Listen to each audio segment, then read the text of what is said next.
Eh bien, nous sommes sur le point, dans ce pays, d'avoir un nouveau Premier ministre, un nouveau gouvernement dont nous savons très peu de choses. À part Andy Burnham, qui s'apprête à devenir Premier ministre sans pratiquement aucun examen public. Et je pense que cela tourne complètement notre système en ridicule dans ce pays. C'est absurde que Burnham, qui bien sûr ne s'est même pas présenté aux dernières élections générales, soit sur le point de prendre le pouvoir et qu'on ne sache même pas qui sera le prochain chancelier de l'échiquier. Est-ce que ce sera Ed Miliband? Est-ce que ce sera Shabana Mahmoud? Yvette Cooper a aussi été mentionnée. Et Andy Burnham lui-même, après avoir prononcé un discours récemment, a évité tout véritable examen, sans répondre à aucune question des médias. Il aurait été intéressant d'examiner par exemple son bilan à Greater Manchester, où l'on voit que Greater Manchester est très clairement en rouge.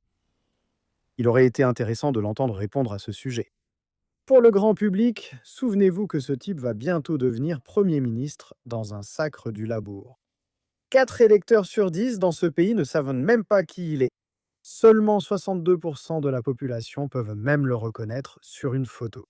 Et la véritable histoire à laquelle les médias traditionnels semblent très réticents à accorder de l'importance ou à couvrir, c'est que ce pays, les gens de ce pays, réclament à grands cris des élections générales.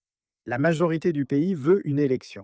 Seulement 34% du pays pensent que Burnham dirigera un gouvernement légitime sans obtenir de mandat lors d'une élection générale.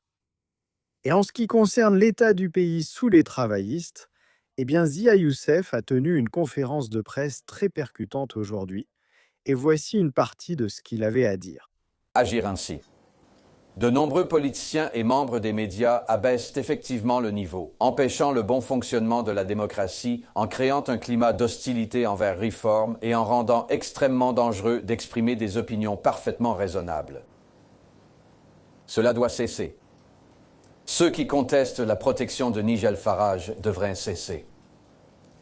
Les politiciens des autres partis ont parfaitement le droit d'être en désaccord avec nos politiques et de les critiquer. Ils sont bien sûr libres de nous critiquer, mais ils doivent cesser de nous assimiler à des régimes meurtriers qui ont massacré des dizaines de millions de personnes et commis certaines des pires horreurs de l'histoire. Aujourd'hui, nous avons aussi eu la dernière séance de questions au Premier ministre de Keir Starmer. Je dois dire que Starmer laisse derrière lui un héritage honteux du début à la fin. Et il semble que le parti unique battait son plein aujourd'hui, ce que je ne trouve pas vraiment approprié. Mais un homme politique a l'intention de passer l'été à échapper à tout examen public, refusant de dévoiler ses projets. Alors, n'est-il pas d'accord pour dire que ce que le pays mérite, c'est un débat télévisé entre Nigel Farage et le comte Benface? Monsieur le Premier ministre. Merci. Monsieur, mon conseil à tous et Monsieur le Président, qu'ils ont l'intention de passer l'été à se disputer avec une poubelle. Mon conseil à tous est de mettre votre vote à la poubelle. Mais puis-je également revenir sur une remarque du chef de l'opposition concernant l'élection partielle que nous allons voir à Clacton? Je dois lui dire que je ne peux pas soutenir des personnages ridicules avec des politiques absurdes. C'est pourquoi je soutiens Count Beanface. Je remercie le Premier ministre pour ses services. C'est un homme bien et je lui souhaite le meilleur. Mais, Monsieur le Président, la politique n'est pas une plaisanterie. Et tous les autres partis dans cette Assemblée, sauf Réforme, ont présenté comme candidat à l'élection partielle de Clapton un comédien avec une poubelle sur la tête. Et Monsieur le Président, il se pourrait, s'ils écoutaient, qu'un homme avec la tête pleine d'ordures soit un représentant approprié des partis traditionnels dans cette Assemblée. Mais le Premier ministre, Je pense que le Premier ministre a soutenu le type avec une poubelle sur la tête, mais pouvez-vous clarifier, si vous ne présentez pas de candidat travailliste à Clapton, qui veut-il voir gagner? Monsieur le Président, je sais que le parti Réforme croit au recyclage des politiciens. Mais bon... donc voilà, c'est ça. Voilà le parti unique en action. Tout ça, c'est une grande blague. En ce qui concerne ce à quoi Burnham va être confronté, eh bien, vous pouvez voir que c'est l'héritage auquel il va faire face. Une économie qui se détériore, des coûts d'emprunt en hausse, des augmentations des taux d'intérêt au cours des prochains mois semblent probables. Et pourtant, le niveau d'examen, ou plutôt l'absence totale d'examen de l'homme qui est sur le point de devenir Premier ministre, est vraiment alarmant. Vous pouvez voir qu'il y a eu une tentative de forcer un vote pour prolonger la session du Parlement jusqu'à lundi afin que le gouvernement Burnham soit soumis à un minimum d'examen. Mais il semble maintenant que cela n'arrivera pas. Et donc cela signifie qu'Andy Burnham deviendra Premier ministre le 20 juillet et ne fera l'objet d'aucun contrôle au Parlement avant septembre. Donc cela fait 43 jours. C'est absolument ridicule qu'un gouvernement ne fasse l'objet d'aucun contrôle parlementaire pendant autant de temps. Et ce qui s'est passé hier au Parlement était une véritable farce. Déclaration, leader de la Chambre. Merci, Monsieur le Président.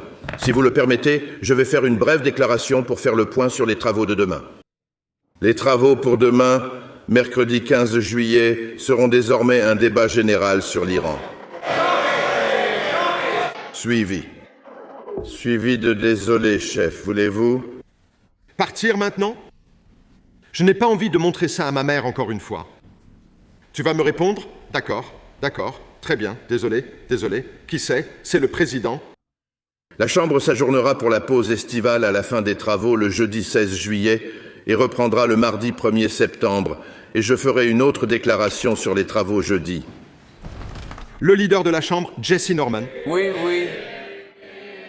Oui, merci, Monsieur le Président. C'est une humiliation totale et une honte pour le gouvernement.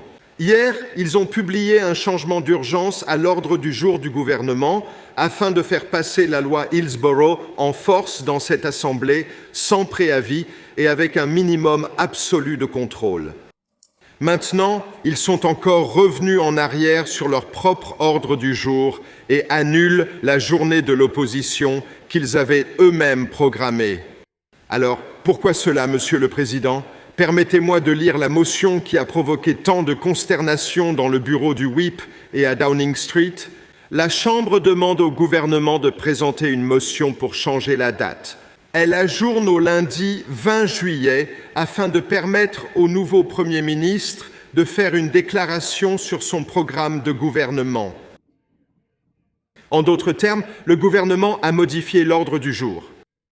Il a même refusé de reporter la séance d'un jour afin de permettre au Premier ministre, comme il le sera, de faire une déclaration et de répondre aux questions concernant ses intentions et ses projets. Voilà. Je veux dire, je ne sais pas ce que vous en pensez. Faites-le moi savoir dans les commentaires ci-dessous. Je pense que cela tourne complètement le système en ridicule. Andy Burnham n'a clairement aucun mandat en tant que Premier ministre et il a déjà annoncé toute une série d'engagements qui ne figuraient pas dans le manifeste travailliste. Mais faites-moi savoir ce que vous en pensez dans les commentaires ci-dessous. Merci de mettre un petit pouce bleu à cette vidéo, ça me ferait vraiment plaisir. Et bien sûr, comme toujours, merci d'avoir regardé.